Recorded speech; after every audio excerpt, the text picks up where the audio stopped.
The most significant risk to the current AI revolution isn't a lack of innovation or a bubble in demand, it is a structural concentration failure. When the entire world's computing infrastructure relies on the silicon and software of a single provider, the market becomes fragile. For the world's trillion-dollar hyperscalers, Microsoft, Meta, and Google, this isn't just a business challenge, it's a strategic emergency.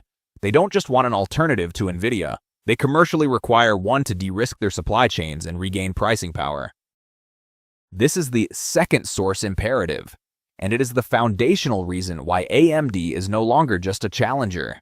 It is an essential component of the global macro regime. Phase 1. The two-front war, CPU and GPU. To analyze AMD as a self-directed investor, you must recognize that they are the only company on the planet capable of challenging the incumbents in both the brain and the muscle of the data center. Front 1 is the data center CPU.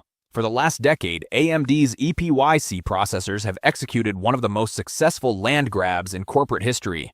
By offering superior performance per watt and more cores than Intel's legacy Xeon line, AMD has become the gold standard for server efficiency. This isn't just a growth story, it is the cash flow base that funds their R&D for the AI war.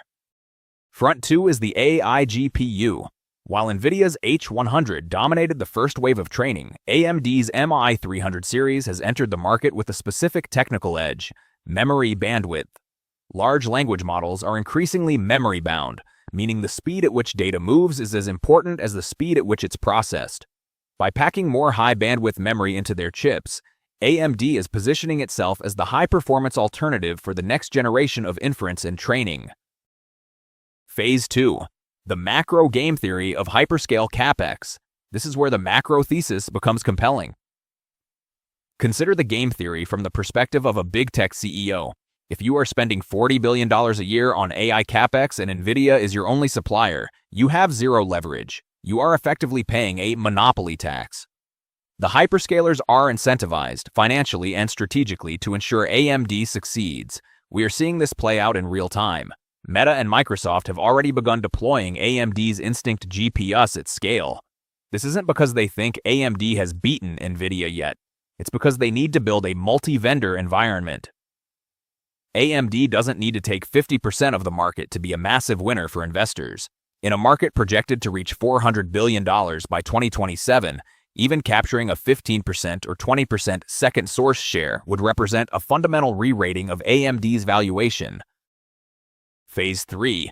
The software moat and ROCM. For years, the bear case against AMD has been software. Nvidia's Qt platform is a massive moat, a proprietary language that developers have used for a decade. Switching to AMD used to be a technical nightmare. However, the regime shift we are tracking at the lab is the move toward open source. AMD's ROCM software stack is rapidly maturing. More importantly, the industry is moving toward software abstraction layers like PyTorch and OpenAI's Triton. These tools allow developers to write code that runs on any chip, effectively lowering the height of Nvidia's wall. As the software hurdle lowers, the decision to buy AMD becomes a simple calculation of price to performance. A game AMD knows how to win. Phase 4. Financial discipline and valuation. From an institutional perspective, we look at margin expansion. As AMD shifts its revenue mix away from low-margin PC gaming and toward high-margin data center AI, the company's earnings power shifts. We are looking at a company that is transitioning from a cyclical hardware maker to a structural infrastructure provider.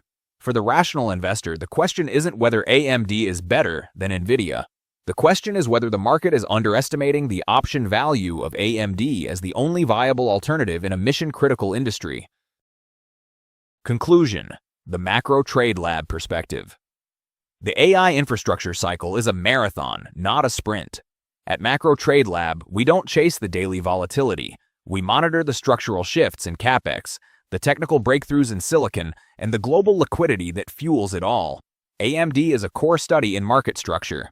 For our full deep dive, including our proprietary conviction levels and how we are positioning across the semiconductor landscape, visit us at macrotradelab.com. This is research for the rational private investor that is actively managing his own money. This is Macro Trade Lab.